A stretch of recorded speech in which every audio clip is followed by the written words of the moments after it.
আসসালামু আলাইকুম। বাংলাদেশ রাজনীতির ইতিহাসে একটি ক্রিটিক্যাল জাংচারে উপনীত। বাংলাদেশে যে বিষয়গুলো আলোচিত হচ্ছে তার ভিতরে দুটো নাম নিয়ে অনেক চর্চা হচ্ছে, তারেক রহমান এবং পাশাপাশি রুমিন ফারহানার কথাও বারবার উঠে আসছে। রুমিন ফারহানার বিএনপির প্রতি ডেডিকেশন, কিন্তু এর পাশাপাশি তার ক্রিটিসিজমের কথা আসলেই উঠে আসে যে ৭১-এর প্রতি তার যেই শ্রদ্ধাবোধ, এগুলো অনেকের কাছে অ্যাকসেপ্টেবল মনে হয় না। বিশেষ করে বর্তমানে নতুন প্রজন্মের ভেতরে বিভ্রান্তিতে থাকা কিছু মানুষ, যারা কিনা যেমন ধরেন ব্যারিস্টার ফুয়াদের মতো, অথবা অনেকে আছে যারা সার্জিসের মতো, যারা কিনা ৭১-কে নিয়ে প্রশ্ন তুলে, হাসনাত আবদুল্লাহ এরা। তবে এরা এখন খুব একটা আসলে আলোচনা আসবে না, যতই তারা চিৎকার করুক, বিশেষ করে এনসিপি, কারণ এনসিপি টুকরো টুকরো হয়ে যাচ্ছে। এনসিপি টুকরো টুকরো হয়ে গেলে আলটিমেটলি অন্তত ইলেকশনের আগে জামাতের ফায়দা।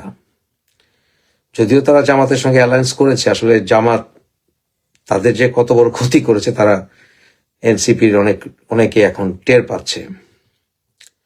আমি আপনাদের বলেছিলাম আজকে থেকে 1 বছর আগে যে এনসিপির আলটিমেটলি অস্তিত্বই থাকবে না, এখন সেদিকেই এগুচ্ছে। আমরা ব্যারিস্টার ফুয়াদের কণ্ঠে পরিবর্তন দেখলাম। সে ভারতের স্বাধীনতা সার্বভৌমত্বের প্রতি তার রেসপেক্ট আছে, আমাদের স্বাধীনতা সার্বভৌমত্বের প্রতি তাদের রেসপেক্ট থাকা উচিত। সুল্ট পাল্টে গেছে অলরেডি। যারা কিনা 7 সিস্টার করবে, দিল্লিকে দেখিয়ে দিবে, হ্যান ত্যান, ওদের সুরের ভিতরে পরিবর্তন আসা শুরু হয়েছে। কারণ রাজনৈতিকভাবে এছাড়া সার্ভাইভ করা অন্তত বাংলাদেশে সম্ভব না। প্রতিবেশীর সঙ্গে এরকম বৈরী মনোভাব, হাসনাত আবদুল্লাহ টাইপ অথবা ফুয়াদের টাইপের মনোভাব নিয়ে সার্জিসের মতো রাজনীতিতে ভবিষ্যতে কোনো যাবে না। হাসনাত আবদুল্লাহ, অনেকে প্রশ্ন করেছে ইলেকশনে পাশ করবে কিনা। না, হাসনাত আবদুল্লাহ করবে না, সার্জিসও করবে না, এরা কেউ নির্বাচনে পাশ করবে না। তবে মেইন বিষয়টা হচ্ছে রুমিন ফারহানা। রুমিন ফারহানার তার ব্যক্তিগত সম্পদ বেড়েছে, তার ইনকাম বেড়েছে, এগুলো তো স্বাভাবিক। এছাড়া কেউ এমপি হলে তার কাছে সে যে লয়ার হয়, প্র্যাকটিসিং লয়ার হয়, ব্যবসায়ী হয়, তার ন্যাচারালি তার ইনফ্লুয়েন্স সমাজে বাড়ে, তার প্র্যাকটিস ভলিউমও বাড়ে।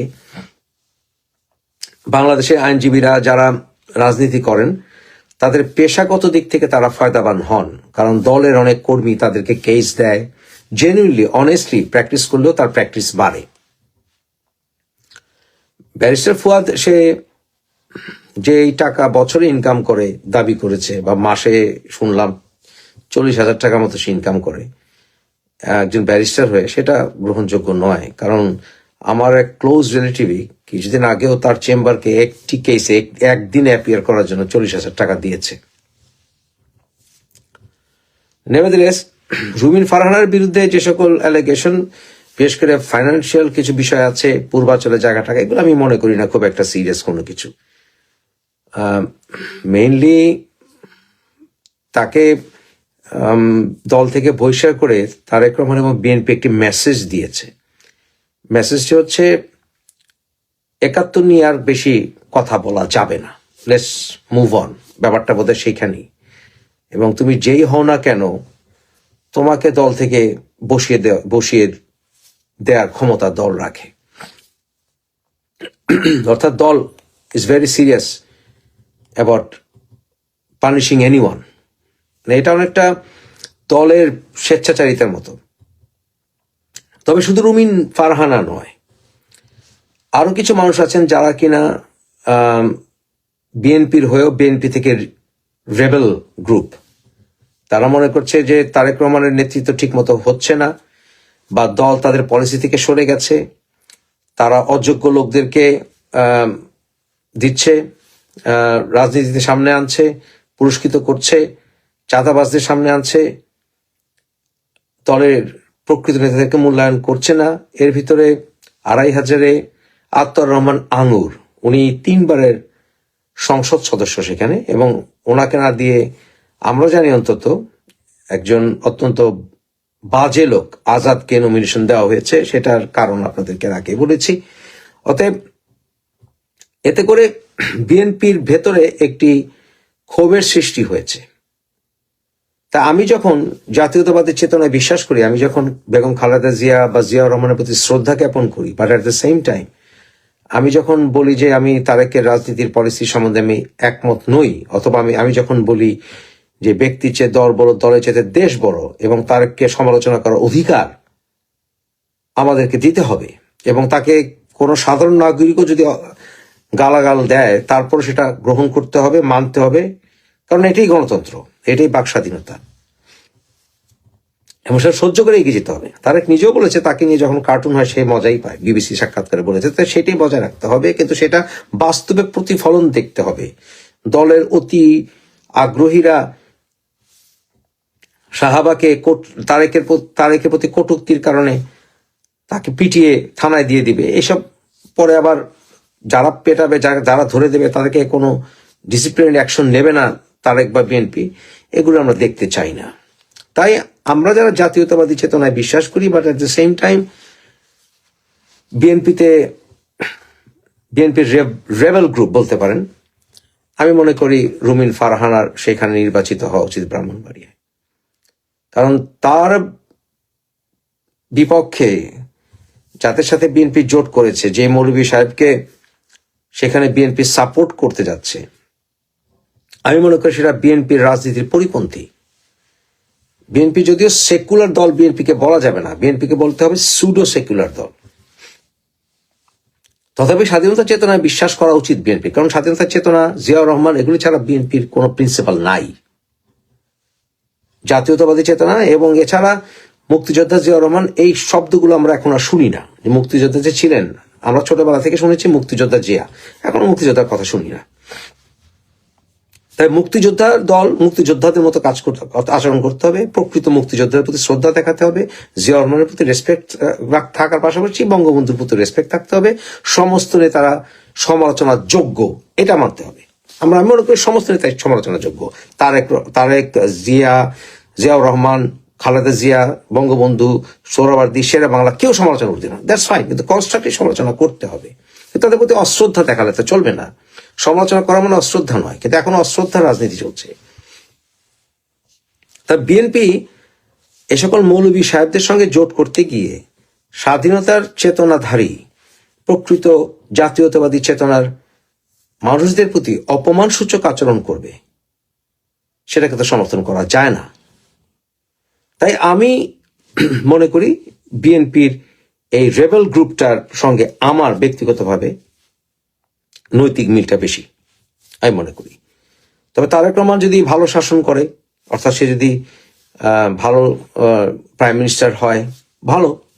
কিন্তু সমস্যা হচ্ছে এখানে কতগুলো বিষয়, সেটা হচ্ছে দুঃখজনক হলেও সত্য, গত 40 বছরে কোনো সুশিক্ষিত মানুষ আমাদের দেশ শাসন করেনি। সুশিক্ষিত বলতে একাডেমিক্যালি শিক্ষাটাকে আমি মর্যাদা দিই, আপনারা যত কথাই বলেন। খালেদা জিয়া ভালো মানুষ ছিলেন, শেখ হাসিনা যেমন বিফলতা আছে তার সফলতাও আছে, একেবারে সফলতাকে উড়িয়ে দেওয়া যাবে না, অস্বীকার করা যাবে না।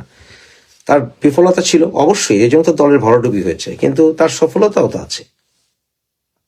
যার যার ক্রেডিট তাকে তা দিতে হবে। আমার চরম শত্রুরও অধিকার আছে ন্যায্য বিচার পাওয়ার, সেটা হচ্ছে আমার আন্দোলন। তার রাজনীতি করার অধিকার আছে, সন্ত্রাস নয়, রাজনীতি করার অধিকার আছে, সেগুলো স্বীকার করতে হবে দেশকে শান্তিতে আনতে হলে।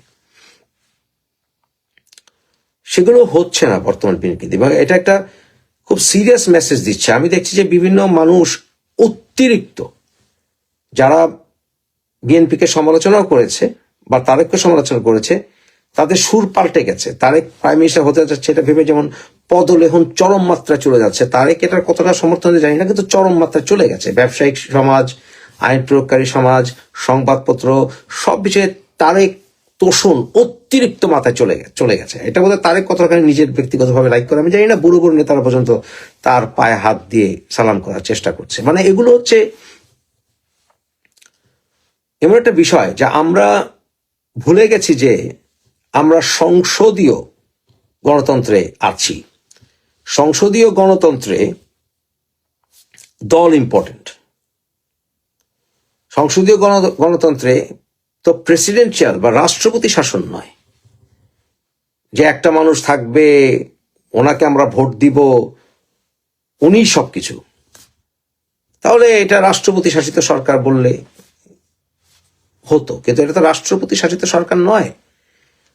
আমরা আছি বর্তমানে সংসদীয় সরকারে। দুবার প্রধানমন্ত্রী হয়ে উনি আবার 3বার হতে পারবেন না, কিন্তু ঘুরিয়ে ফিরিয়ে ওনার মেয়েকে আবার আনবেন, উনি ওনার বউকে আবার আনবেন, তারপরে আবার উনি ফিরে আসবেন। এই ধরনের বিষয় অ্যাকসেপ্টেবল নয়। বিএনপি অনেকটা এরকমই চায় যে 2বার প্রধানমন্ত্রী হবে, তারপরে গ্যাপ দিবে, আবার সে ফিরে আসবে বা তার মেয়ে আসবে। মানে আমরা কি আসলে রাজতন্ত্রে আছি কিনা সেটাও বোঝা যাচ্ছে না। এটা আমরা যদিও, আমি আপনাদের বহুবার বলেছি, 35টি পরিবার 2000 বছর আমাদেরকে গোলাম বানিয়ে রেখেছে। বিবিসির সাক্ষাৎকারে এবং বিভিন্ন ভাবে তারেকের মেয়েকে তারেক সামনে এগিয়ে দিচ্ছে, এরকম একটা বোঝা যাচ্ছে। যেমন খালেদা জিয়া যুগ্ম কি বলে এটাকে সেক্রেটারি, জয়েন্ট সেক্রেটারি এক পদ সৃষ্টি করে তারেককে নিয়ে এসেছিলেন রাজনীতিতে একেবারে চরম শিখরে। তো বিএনপির ভেতরে গণতন্ত্র কার্যত নাই, আসবেও বলে আমি সন্দেহ আছে। তাই বিএনপির একটা রেবেল গ্রুপ তৈরি হয়েছে, যে রেবেল গ্রুপের প্রতি আমার রেসপেক্টটা বেশি। বাংলাদেশের গণতন্ত্র অবস্থা হবে রাশিয়ার মতো। রাশিয়াতে যেমন পুতিন মেদভেদেব অল্টারনেট করে আসে, এইখানেও তাই হবে। তাই আমি চাই ব্যক্তিগতভাবে পরিবারতন্ত্র থেকে মুক্তি। তাই আমি, যেহেতু রাষ্ট্রপতি শাসিত সরকার নয়, দলে প্রকৃত লিডার আসুক এবং কোন লিডারই এমন একটি অবস্থায় না যাক যে উনি হচ্ছেন অবিবাংশিত নেতা, উনি আনচ্যালেঞ্জেবল, ওনাকে ছাড়া দেশ আর কোনো গতি দেখবে না। এটা সংসদীয় সরকারের লক্ষণ নয়, এটা গণতন্ত্রের লক্ষণ নয় যে ওনাকে ছাড়া আর কোনো উপায় নাই। আমরা কোনো উপায় দেখি না, অল্টারনেট কে। প্রথমত এটা রাষ্ট্রপতি শাসিত সরকার নয়, এটা রাজতন্ত্র আসলে আমরা মানতে চাই না। যাই হোক, রাজতন্ত্র বোধ হয় না, কিন্তু কার্যত ইয়েস। তাহলে গণতন্ত্রীয় যদি সংসদীয় গণতন্ত্র হয়, তাহলে একজন নেতার উপরে এতটা নির্ভরশীল দেশ কেন হবে বা দল কেন হবে? তাহলে জুলাই আন্দোলন করে কি লাভ হলো? 40 বছর, 50 বছর, 30 বছর একজন নেতা বা তার পরিবারই দলের প্রধান হবে, প্রাইভেট লিমিটেড কোম্পানির মতো। এটা মেনে নিতে চাই না। এটা জাতীয়তাবাদী চেতনার বিষয়ও না, লক্ষণও না। জিয়াউর রহমান এটা স্বপ্ন ছিল না। ওই যে উনি বলেছেন, ব্যক্তি চেয়ে দল বড়, দলের চেয়ে দেশ বড়।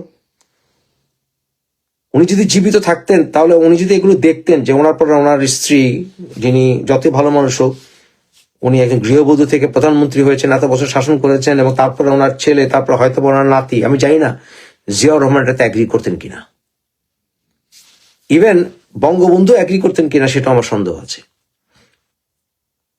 সুতরাং সবকিছু মিলিয়ে এটা একটা ডেঞ্জারাস মেসেজ দিচ্ছে। প্রথমে তো আওয়ামী লীগ নাই, অর্থাৎ দেশের 30-40% ভোটাররা এখন কার্যত অকার্যকর অবস্থায়। ওনারা বিএনপিকে ভোট দেবেন না, জামাতকে দেওয়া তো প্রশ্নই ওঠে না। দ্বিতীয়ত, একটি ধর্মভিত্তিক গণতান্ত্রিক রাজনীতির চর্চার একটা প্রচেষ্টা চলছে, যেটাও অ্যাকসেপ্টেবল না। কারণ ধর্ম মানুষের ব্যক্তিগত ব্যাপার, রাষ্ট্র পরিচালনা করবে নির্দিষ্ট একটা ধর্মের গোষ্ঠী, এটা আমি বিশ্বাস করি না। আমি মনে করি সবাই সম অধিকার থাকতে হবে একটি দেশে। বিএনপি এখন এরকম ধর্মভিত্তিক রাজনৈতিক দলের সঙ্গে আগেও জোট করেছে, এখনো জোট করেছে, এবং নিজের জাতীয়তাবাদী চেতনার ডেডিকেটেড কর্মীদেরকে সরিয়ে সেখানে মানে ধর্মভিত্তিক রাজনৈতিক নেতাদেরকে সামনে এগিয়ে দিচ্ছে জোটের নামে। এগুলো অ্যাকসেপ্টেবল নয়। এতে বিএনপির, জামাত যেমন বিএনপির ক্ষতি করেছে, এই জামায়াতের কি একটা, এই দলের নামও জানি না, এই দলকে সামনে এগিয়ে দিয়ে নতুন জামাতি গোষ্ঠীর সঙ্গে অ্যালায়েন্স করেছে। এগুলো অ্যাকসেপ্টেবল না। এগুলি করছে মূলত জামাত, যেমন অলি আহমেদকে ডেকে নিয়ে এসে মুক্তিযুদ্ধের বিরোধী না আমরা, এরকম একটি ইমেজ ক্লিনিং এর ব্যবস্থা করেছে। ঠিক একইভাবে বিএনপি ধর্মভিত্তিক রাজনীতির বিরোধী না, আমি জামাতের যেমন ধর্মভিত্তিক রাজনীতি করে, মামুনুল হক ওরা শুরু করেছে, আবার আপনার চরমনায় শুরু করেছে, ওদের মুভমেন্টটাকে ঠেকানোর জন্য আমাদের সঙ্গে ধর্মভিত্তিক রাজনীতির লোকরাও আছে, এরকম একটা মেসেজ দেওয়ার জন্য বিএনপি ও মৌলবাদীর একটি অ্যালায়েন্স করেছে। এটা অ্যাকসেপ্টেবল না। তাই দেশের জন্য এটা ভবিষ্যৎ ভালো নয়। আমরা ভুলে গেছি, মিডিয়ার লোক ভুলে গেছে, টক শোর মানুষরা ভুলে গেছে, সোশ্যাল মিডিয়া অ্যাক্টিভিস্টরা ভুলে গেছে যে বিএনপি মানে তারেক মানে বিএনপি। এটা হওয়া উচিত না। কোন দলই নেতা নেত্রী মানেই ওই দল, এমনকি আওয়ামী লীগ মানেই শেখ হাসিনা, আওয়ামী লীগ মানেই শেখ মুজিবুর রহমান, আওয়ামী লীগ বিএনপি মানেই জিয়াউর রহমান। এটা হওয়া উচিত না। প্রকৃত গণতন্ত্র এগুলিকে সমর্থন করে না। প্রকৃত গণতন্ত্রে দলের নেতা কে হবে সামনে, এটা নিয়ে কম্পিটিশন হবে। আদারওয়াইজ যোগ্য ব্যক্তিরা দল করতে চাইবে না। কারণ যারা স্মার্ট, অভিজ্ঞ, তাদের কাছে তাদের টার্গেট হচ্ছে স্কাই ইজ দ্য লিমিট। তারা প্রধানমন্ত্রী হতে চাবে। তাদের স্বপ্ন থাকবে আলটিমেটলি দলের নেতা হয়ে প্রধানমন্ত্রী হওয়া। এরকম আউটস্ট্যান্ডিং স্মার্ট ইন্টেলিজেন্ট লোকরা সামনে আসবে না। আসবে পদলেহনকারীরা, আসবে চোখ বন্ধ করে নেতৃত্বের পাঁচাটা লোকরা, আসবে লেস ক্যালিবার লোকরা। তারা একাডেমিক্যালি পড়াশোনা থাকতে পারে, ব্যক্তিত্ব বলতে কোনো কিছু নাই, বুড়া বয়সে তারেকের পা ধরবে। এই সকল লোকরাই সামনে আসবে। সেটা আমাদের দেশের জন্য ক্ষতিকর, সেটা গণতন্ত্র না। সুতরাং বর্তমানে মিডিয়া সহ সবাই এই কথাটি ভুলে গেছে। তারেক প্রধানমন্ত্রী হচ্ছে, কিন্তু উনি একটা সংসদীয় সরকারে একজন প্রধানমন্ত্রী যে মিড টার্মে নিজের দল থেকে বহিষ্কার হয়ে যেতে পারেন, অথবা দল থেকে তাকে প্রধানমন্ত্রী থেকে সরিয়ে দিতে যেতে পারে, এটা বাংলাদেশের মানুষ বুঝেই না, বিএনপিও মানে না, কোনো দলই মানে না। কারণ এরা সংসদীয় গণতন্ত্র বলতে কি বোঝেই না। আমেরিকা যেমন একটা প্রেসিডেন্ট, ট্রাম্প অ্যাডমিনিস্ট্রেশন আসা মানে ট্রাম্প 5 বছর থেকে গেছেন, কিন্তু সংসদীয় সরকারে তো এটা নিয়ম না। সংসদীয় সরকারে যখন সরকার ফর্ম করবে একটা পার্টি, এমনকি 1 বছর পরেও তাকে সরিয়ে দিয়ে, প্রাইম মিনিস্টারকে সরিয়ে দিয়ে দলের অন্য কেউ প্রাইম মিনিস্টার হবে, কিন্তু সংসদ চলবে, ওই দলের শাসন চলবে। ব্রিটেনে কি হয়? ব্রিটেনে কতবার হয়েছে এটা গত কয়েক বছরে?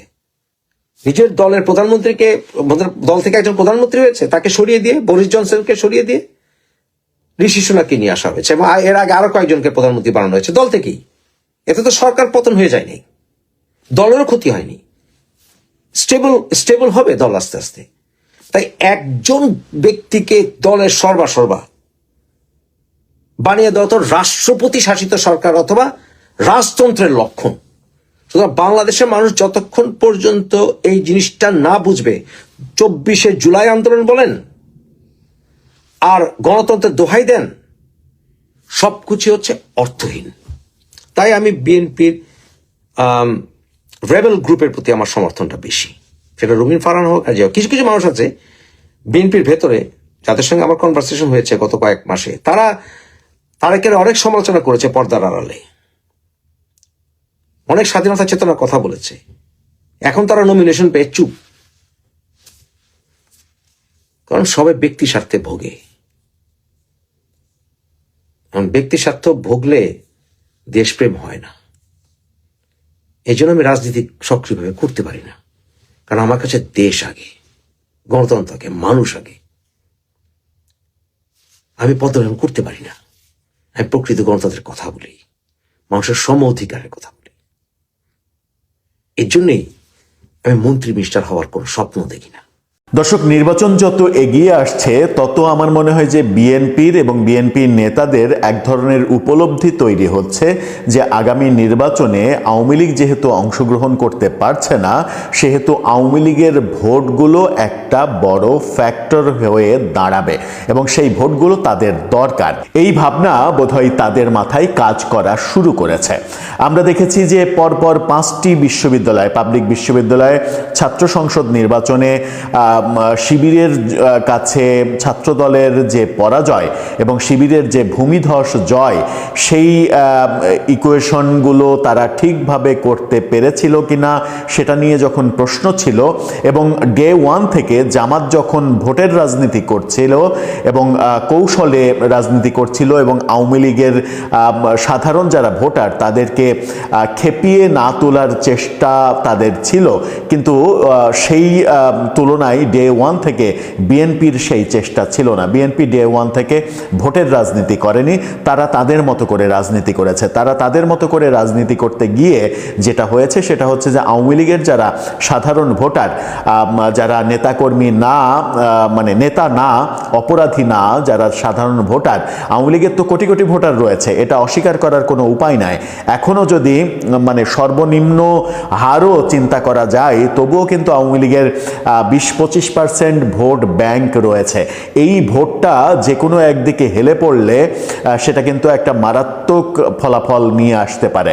সেই ভাবনাটা অবশেষে বোধহয় বিএনপির মধ্যে কাজ শুরু করেছে এবং বিএনপির দুর্দিনে বলিষ্ঠ কণ্ঠস্বর চাঁপাইনবাবগঞ্জের এমপি হারুনুর রশিদ, তার বক্তব্যে এবার সেটা একেবারে স্পষ্ট করে বোঝা গেল। অতঃপর তিনি সহ বিএনপির অনেক নেতাই হয়তো এখন বুঝতে পারছেন যে আওয়ামী লীগের ভোটারদের ভোট তাদের প্রয়োজন, কারণ আওয়ামী লীগের ভোটারদের ভোট যদি তাদের বিপক্ষ জোটে কিংবা বিপক্ষ দলে চলে যায় তাহলে কিন্তু মহাসর্বনাশ হয়ে যেতে পারে। কি বলছেন বিএনপির এই নেতা হারুনুর রশিদ? তার কথাগুলো ইন্টারেস্টিং এবং এতদিন পরে মনে হচ্ছে বিএনপি সত্যি ভোটের রাজনীতিটা উপলব্ধি করতে পেরেছে। চলুন আলোচনা করে দেখি তিনি কি বলতে চাইছেন, কি বোঝাতে চাইলেন, কি বার্তা গেল দেশের ভোটারদের কাছে। দর্শক, বলছিলাম বিএনপির উপলব্ধির কথা। বিএনপি পুরো দল হিসেবে উপলব্ধি করতে পেরেছে কিনা সেটা ভিন্ন বিষয়। এই উপলব্ধির একটা বড় প্রেক্ষাপটটা ছিল হচ্ছে বিশ্ববিদ্যালয়গুলোতে ছাত্র সংসদের যে ভরাডুবি, ছাত্র সংসদ নির্বাচনে ভরাডুবি এবং শিবিরের কাছে হেরে যাওয়া, এখান থেকে বোধহয় একটা উপলব্ধি বিএনপির হওয়ার কথা যে জাতীয় নির্বাচনেও এটা হতে পারে। এখন বিশ্ববিদ্যালয়গুলোতে এই গণহারে পরাজয় কেন হলো? অনেকে বলেন যে বিশ্ববিদ্যালয়গুলোতে মানে কি বলবো, যে লুকিয়ে থাকা যে ছাত্রলীগের ভোট কিংবা আওয়ামী লীগের ভোট, সেই ভোটগুলো শিবিরের প্যানেলে চলে গেছে। শিবিরের প্যানেলে চলে যাওয়ার কারণে এই ফলাফল বিপর্যয় হয়েছে, যেটা বিএনপি বিশ্বাস করেনি, টেরও পায়নি। তাদের রাজনীতির একটা খামতি ছিল সেই জায়গায়। আবার মানে ছাত্রলীগের ভোট শিবিরে চলে যাবে এরকম ভাবনা আসলে কারো থাকারও কথা নয়, যে ছাত্রলীগ কি শিবিরকে ভোট দেবে, এই প্রশ্ন থাকারই কথা, কিন্তু সম্ভবত ব্যাপারটা উল্টো হয়েছে। কিন্তু জাতীয় নির্বাচনেও যদি ব্যাপারটা উল্টো হয়ে যায়, প্রেক্ষাপটটা কিন্তু চেঞ্জ হয়ে যাবে। হারুনুর রশিদ সেই কারণেই বলছেন, চ্যানেল 24 তাকে নিয়ে এই খবরটা করেছে, তাদের শিরোনামটা দেখে নিন। সেখানে বলছেন তিনি, নিরপরাধ আওয়ামী লীগ নেতাকর্মীদের গ্রেপ্তার করা হলে থানা ঘেরাওয়ের হুঁশিয়ারি হারুনের। অর্থাৎ নিরপরাধ, যারা অপরাধী না এরকম আওয়ামী লীগের নেতাকর্মীদের যদি গ্রেপ্তার করা হয় তাহলে বিএনপি থানা ঘেরাও করবে। এতদিনে এসে মনে হচ্ছে না যে বিএনপির এই নেতা ভোটের রাজনীতিটা উপলব্ধি করতে পেরেছেন, বিশেষ করে তার নির্বাচনী এলাকায় ভোটের রাজনীতিটা তিনি ঠিকঠাকভাবে বুঝে উঠতে পেরেছেন। আমার মনে হচ্ছে সেটাই। কি বলছেন তিনি? আওয়ামী লীগের নিরপরাধ নেতাকর্মীদের হয়রানি এবং বা গ্রেপ্তার করা হলে জনসাধারণকে সঙ্গে নিয়ে থানা ঘেরাওয়ের হুঁশিয়ারি দিয়েছেন বিএনপি চেয়ারপারসনের উপদেষ্টা। ছোটখাটো নেতা না কিন্তু তিনি, বিএনপি চেয়ারপারসনের উপদেষ্টা, চাঁপাইনবাবগঞ্জ 3 আসনে বিএনপির প্রার্থী হারুনুর রশিদ। আজকে রাতে চাঁপাইনবাবগঞ্জে গত রাতে চাঁপাইনবাবগঞ্জ পৌরসভার নয়াগোলা এলাকায় কল্যাণপুর যুব সংঘের আয়োজনে অনুষ্ঠিত নাইট মিনি ক্রিকেট টুর্নামেন্টে প্রধান অতিথির বক্তব্যে তিনি এই কথা বলেন। হারুনুর রশিদ বলেন, আগামী নির্বাচনে আওয়ামী লীগের কোনো প্রতীক নেই, ফলে আওয়ামী লীগের ভোটাররা কাকে ভোট দিবেন সেটি তাদের ব্যক্তিগত সিদ্ধান্ত। তারা চাইলে জামাত ইসলাম বা বিএনপিকে ভোট দিতে পারেন, কিন্তু কেউ যদি আওয়ামী লীগ করেন এই অজুহাতে তাকে হয়রানি করা হয় বা ধরে নিয়ে যাওয়া হয় তা মেনে নেওয়া হবে না। এটা কি পরিষ্কার বোঝা যাচ্ছে না যে এটা ভোটের রাজনীতি এবং এটা ভোটের কৌশল? এই কৌশলে বিএনপি যদি ডে ওয়ান থেকে এগোতো তাহলে আমার মনে হয় যে 5টি বিশ্ববিদ্যালয়ে ছাত্র সংসদ নির্বাচনের যে ফলাফল, সেই ফলাফল রিভার্স ফলাফল হতেও পারত। তিনি আরও বলেন, ইতিমধ্যে এমন কিছু ঘটনা ঘটেছে যেখানে আওয়ামী লীগ করার অভিযোগ তুলে মানুষকে হয়রানি করা হয়েছে। তাই আমি স্পষ্টভাবে বলে দিতে চাই, যাদের বিরুদ্ধে সুনির্দিষ্ট অভিযোগ বা মামলা নেই তাদের যেন কোনোভাবেই হয়রানি করা না হয়, তা না হলে জনগণকে সঙ্গে নিয়ে আমি নিজেই থানা ঘেরাও করব। বিএনপির এই নেতা বলেন, আওয়ামী লীগের সময় আমরা ঘরে বসে থেকেও মামলা খেয়েছি, এখন যদি নিরপরাধ মানুষকে মিথ্যা মামলায় আটক করা হয় তাহলে পার্থক্য কোথায়? দারুণ একটা উপলব্ধি। মানে আগেরটাকে যদি আমি খারাপ বলি, একই কাজ যদি আমি করি তাহলে পার্থক্যটা থাকলো কোথায়? আমিও তো সেই খারাপের দলেই চলে গেলাম। এদেশে আওয়ামী লীগের লোকজন এদেশে যারা আওয়ামী লীগের লোকজন বাস করে সবাই কি অপরাধী? এই প্রশ্নও তিনি করেছেন। নির্বাচিত হলে প্রশাসনকে জবাবদিহির আওতায় আনার অঙ্গীকারও তিনি করেছেন। বলেছেন, চাঁপাইনবাবগঞ্জে কোনো অন্যায়, চাঁদাবাজি, দখলদারি চলবে না। আমি বিএনপি করি বলে বা এমপির লোক বলে কেউ অন্যায় করলে ছাড় পাবে না। তিনি যখন বলছেন যে আওয়ামী লীগ করার অপরাধে জবরদখল করা কিংবা অন্যায় অত্যাচার করা, টর্চার করা, মব করা, এটার বিরুদ্ধে যখন কথা বলছেন, আজকে যখন এই আলোচনা করছি তখন আজকেই আমরা দেখেছি চট্টগ্রাম বিশ্ববিদ্যালয়ে একজন শিক্ষককে তিনি আওয়ামীপন্থী শিক্ষক বলে তথাকথিত মববাজেরা মব করে তাকে হেনস্থা করেছে, তাকে আহত করেছে, তাকে শারীরিকভাবে লাঞ্ছিত করেছে, মারপিট করেছে এবং তাকে ধরে নিয়ে পুলিশে দেওয়ার ঘটনাও ঘটেছে। এবং সেই শিক্ষকের বিরুদ্ধে বহু শিক্ষককে আবার কথা বলতেও শোনা গেছে যারা মবকে সাপোর্ট করে বলেছেন তার বিরুদ্ধে কোনো ধরনের মব হয়নি। এই ঘটনাগুলো বিশ্ববিদ্যালয়ে ঘটেছে বলেই এই বিশ্ববিদ্যালয়গুলোর ছাত্র সংসদ নির্বাচনের ফলাফলটা আমরা দেখেছি কি হয়েছে। তার মানে এটা বলছি না যে এই ঘটনাগুলো মানে বিএনপি করেছে কিংবা ছাত্রদল করেছে, কিন্তু বিশ্ববিদ্যালয়গুলোতে ছাত্রলীগের যারা কর্মী কিংবা ছাত্রলীগের যারা সমর্থক তাদেরকে নানাভাবে টর্চার করা, নানাভাবে বিশ্ববিদ্যালয় থেকে বের করে দেয়া, লাঞ্ছিত করা, ধরে মারা, পুলিশে দেয়া, বিশ্ববিদ্যালয় থেকে বহিষ্কার করা, একাডেমিক ক্যারিয়ার শেষ করে দেওয়া, এই ঘটনাগুলো তো গত 16-17 মাসে ঘটেছে। এবং এই ঘটনাগুলো যখন ঘটেছে তখন নীরবে নিভৃতে খুবই সন্তর্পণে নিজেদেরকে আড়াল করতে পেরেছিল ছাত্র শিবির এই ঘটনাগুলোর সঙ্গে নিজেদেরকে জড়ায়নি। আর জড়ায়নি বলেই বিশ্ববিদ্যালয়ের ছাত্র সংসদগুলোর রেজাল্ট এরকম হয়েছে বলে অনেকে মনে করেন। যে উপলব্ধিটা আজকে বিএনপি নেতা হারুনুর রশিদ হয়তো করতে পারলেন, এই উপলব্ধি যদি সারা দেশের বিএনপি নেতারা করতে পারেন তাহলে তাদের জন্য ব্যাপারটা পজিটিভ হবে। আর যদি উপলব্ধি না করতে পারেন তাহলে ব্যাপারটা তাদের জন্য নেগেটিভ হয়ে যেতেও পারে। আবার এমনও হতে পারে আওয়ামী লীগের যারা ভোটার তারা ভাবতে পারেন যে এতদিন মেরে শেষবেলায় ভোটের আগে তুমি আসছো ভালো ভালো কথা বলতে, এরকম কথা বললেও কিন্তু তাদের মুখ আটকানো যাবে না। যদিও বাংলাদেশের রাজনীতির মানে রাজনৈতিক সংস্কৃতিটাই এমন হয়ে গেছে। এই সংস্কৃতি থেকে আমরা কবে বের হতে পারবো, মহান সৃষ্টিকর্তাও হয়তো কনফিউজড হয়ে যাবেন এই ব্যাপারে যে এই যে রাজনৈতিক সংস্কৃতি, যখন যে ক্ষমতায় আসবে তখন অন্যকে দমন করার নীতি, যে নীতিটা গত 54 বছর ধরে চলে আসছে, এই নীতির বাইরে যদি আমরা বেরোতে না পারি তাহলে এর ধারাবাহিকতার পরিমাণ এবং ধারাবাহিকভাবে ঘটনা ঘটার পরিমাণ বহুগুণ শুধু বাড়তেই থাকবে এবং পুরো সমাজটা অস্থির হয়ে যাবে। দর্শক, আপনার মতামত কি এ ব্যাপারে জানিয়ে লিখতে পারেন আমাদের কমেন্ট বক্সে।